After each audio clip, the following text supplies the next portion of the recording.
Now, I definitely remember hearing that kids are too expensive and that the world is too awful a place to bring children.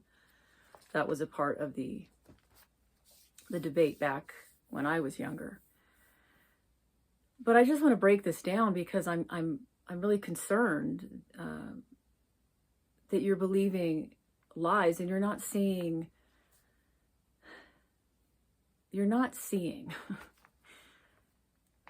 I have met a family. There were 5 children and they slept in one room.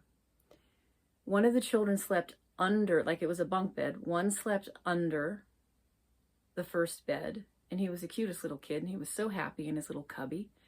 Then, the first part of the bunk, and then the second part of the bunk.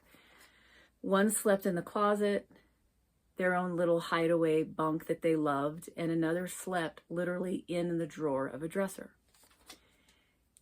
And what people fail to acknowledge is that money does not make you happy. Money does not give you joy. This family had more joy than any family I have ever seen in my life. They were the happiest, cutest kids I had ever seen. And so that flew in the face of all the arguments I've heard that, it's just too expensive to have children. This was a one-income family of a man who was doing work trade for the housing where the kids were living and his wife. A very small, dilapidated little house, very humble, but very happy kids and a happy wife. And he worked right on site. It was a KOA. Very humble people. Their cars were trashy and they just lived in humble clothes. And so I don't think it's a matter of children being too expensive. I think that the reality is the expectations are too high. That a lot of you young people have an idea of what it means to make a living and live. Everything has to be millions of dollars and everything has to be upgraded and you have to have the best clothes. And what I found especially almost, sadly embarrassing and comical for the women speaking, saying they didn't want to have children. They had the fanciest nails I've ever seen. I mean, I don't know how expensive it would be to get your nails done regularly. They were completely decked out, an enormous amount of makeup. Their hair is done and dyed, and they look, what we would consider to be gorgeous. Like they put a lot of time and energy and money into that. And some are talking about, like, I have cats and those are already so expensive and it takes a lot of time to care for them. And I'm looking at them and I'm looking at their words and I am baffled. So if your excuse is that it's too expensive to have children, you have not sought frugality. You don't know how to live simply and frugally and not being a slave to consumerism and all the upgrades. You can live very simply and find very alternative, cool ways and creative ways to live simply. I know people who, to this day, they live without electricity. Some live without regular septic. They have humanure compost piles. They grow their own food. They don't buy new clothes. Their cars are just, 25, 30, 40 years old, just rusty little buckets. So I don't think it's a matter of children being too expensive. I think it's that you have standards that are not realistic. And maybe it's an excuse you're glad to have that you don't want to have the children. But to say they're too expensive, that's not true. Especially nowadays with all the different health care. There's all kinds of care for children now, enormous amount of programs. There's food programs for kids and there's childcare for kids. There's so many programs. So that can't be an excuse anymore. The other is, saying that we're all mentally ill because we've been raised on all these iPads and internet and our brains have seen things we shouldn't see and we're all blown out. And I would say that's probably true. Your mind is ill. It's exhausted. But the reality is that what I see as the supposed mental illness is that your mind is just crushed by global news. Your mind is crushed. Your whole life is crushed by the weight that's in your purse, that's in your pocket, which is your phone, where you literally have the world right in your hand. That's heavy. That's a heavy thing to carry. So you're not mentally ill. You just are giving your attention to the globe, to the world. to all of the news that is actively, strategically seeking your attention. They want your attention. That's money for them. So rather than conclude you're mentally ill and just calling in at that, recognize that you're probably not eating properly, you're not sleeping properly. You're overloaded with the news of the world. No one in the history of the world, other than the last however many, I don't know, when did the internet come out? Prior to that, people lived within about a 5-mile radius of their home. The world has always been incredibly difficult and awful and devastating. It's always been this way. If you know the terror of history, if you study history enough, you know it was a terror. It was always unjust. It was always treacherous. So if you're trying to carry all of the information of what's going on around the world in your head, you're going to be mentally ill because the brain was not equipped to carry that much information, especially when you're young. You're little. Your mind is little. Even if you're 20, 30, 40 years old right now, your mind is not developed. So you need to go back to beginners, and you need to be a simple child that is not taking on the activism of the world. I fear to say that most young people, they know all about debating and politics and whether they're conservative or woke or whatever. They know more about that than they do their own soul, than they do about God, than they know about how to go outside and watch the bugs and you don't know the simplicity of life that's needed to maintain your sanity. So you're mentally ill and feeling crazy because you're carrying too much weight. So you need to put that weight down. You need to get away from this news. You need to get away from all the entertainment, all of the latest movies, all of it. Get away from it and get your mind back. And I've already done videos like this, and I'm sure that I will be repeating myself because this is one of the biggest problems that the young people have. You're codependent on the world. You don't know how to live without the world's news, and it's making you sick. Why? Because you're lonely. You don't have the most important relationships, which would be, healthy, attuned parents that are sensitive to your thoughts and feelings and needs and know how to get them met. You were raised by children. So they don't know what to do. They give you an iPad or they're disconnected or whatever. They don't know how to parent.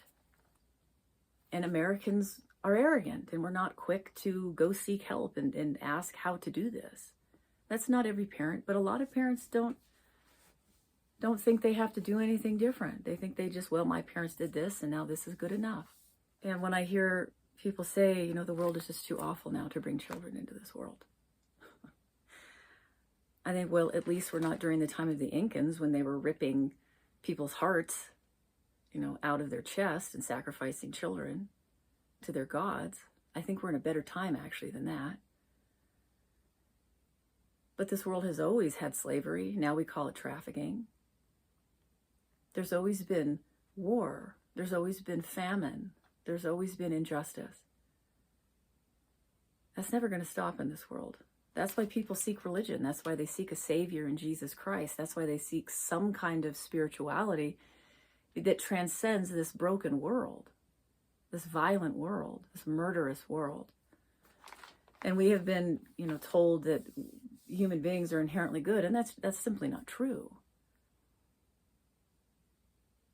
And so I think that you believe that life should be different than it is, and it's just so much worse than it's ever been. And people just simply weren't tuned into what was going on around the world. They just lived within their home and their village with the however many dozen or 100 people in their little area. Their world was very small. So as far as these excuses, there are solutions. If you want there to be solutions, you can find them. So clearly you're simply taking on too much, and you need to actually develop a real self-care program, I guess, if you want to call it that. Even this one woman I was listening to, she was all about, at the end, we need to love ourselves and self-care, but she said she can hardly wash her hair or brush her teeth. She doesn't know how to care for herself. And a true, if you're really parented properly, you're taught how to care for yourself. You get good sleep, you shower, you brush your teeth, you eat wholesome meals, you get outside and get fresh air. You go play, you take care of your chores and your responsibilities.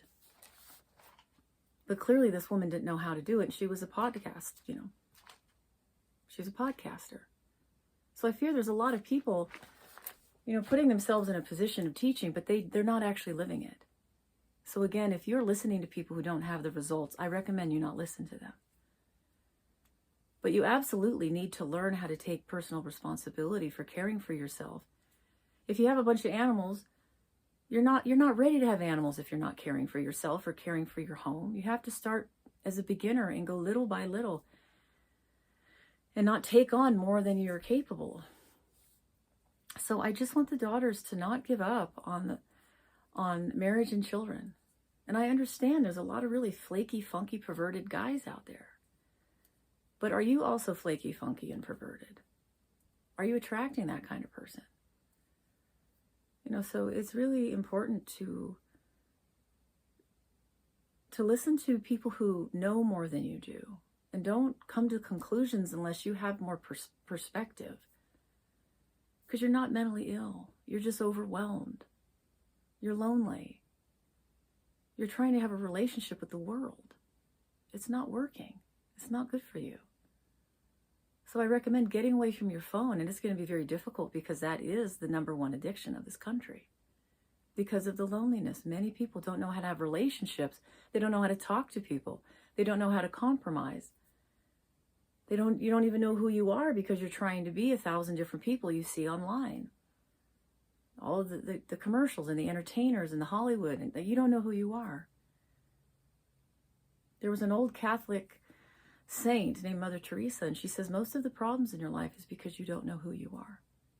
And the only one who really knows who you are is God, and a parent that is sensitive and attuned to you, because they're a parent that knows themselves. They can help you know yourself. But not in this goofy counterfeit self. No, there's a counterfeit self out there, and counterfeit self-care, and it's just selfishness. So you have to know how to discriminate between the two. But there really are no excuses to be forfeiting one of the greatest opportunities in your life as a young woman to seek out a good, loving man and have children, have a family. There's not one young woman that I have known that when she had a child, she said she finally found her purpose. She found her joy in life. She found the meaning of life. She didn't know that. And she didn't believe it. She wouldn't have listened to the other women because Americans we're proud people. We're easily offended. We don't want to be corrected. We don't want to take suggestions. So I want you to rethink this and realize that you have been lied to, and you also are very limited in your understanding of the possibilities. That you can learn to live with less money and live more simply. You're not going to look as cool and happening, but at least you're grounded in reality and you have more opportunity. And you're not mentally ill. You just need to stop carrying the news of the world in your head. We weren't made for that. It's too much weight, and it creates a stress that will break you. And lastly, the world is no different than it's ever been. Yes, it's evil, but it's always been evil. And I know many religious people will say the days are getting darker and darker. Well, we've got a long way to go, because we still have an extraordinary amount of freedom in this country that no other country has ever had in the history of the world. So I want you to stop believing these lies. And I want you to be hopeful. There's so much more to look forward to. And I know many happy young women who have a brood of little children with them, and they're so happy with their children. It's the greatest gift. They love being a mother. And it's hard. It's also going to be full of sorrow and the fear of something going wrong. But there's a joy you don't want to miss out on, because life is hard. You might as well have an element of love and joy in it in the midst of all the difficulty. But just know that the world has always been very broken, very fallen. And that is not an excuse to not want to bring life to it. Why Why not bring something positive to it? A beautiful child, and seek to be well so you can raise this child to be well and bring positivity to the world, good things. Rather than look at all the negative, see how you can contribute to bringing the positive and the good. So for you girls out there who do want to have children, don't be ashamed. Have as many as your body will allow, and do not be ashamed, and don't let anyone shame you or tell you there's too many people in the world. So I want to encourage those who are discouraged and they don't want to have kids at all. But for those who do it.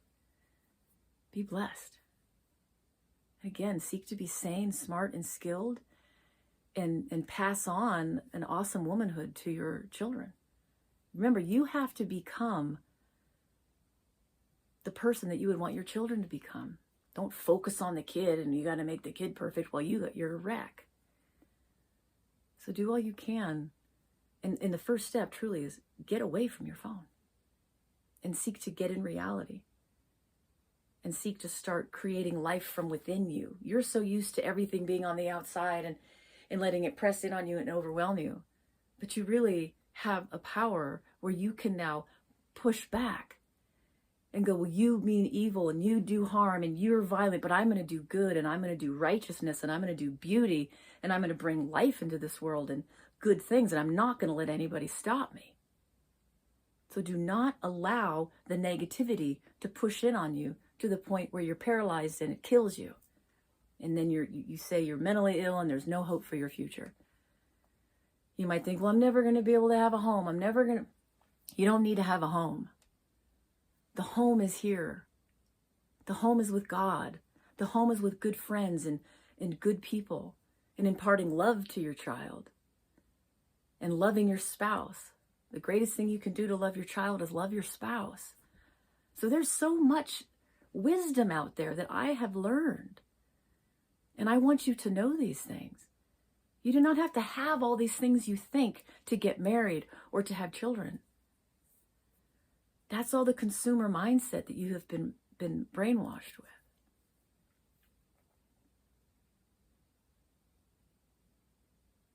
So I want you to get on with living. Don't let anyone stop you. All right, I'll talk with you soon.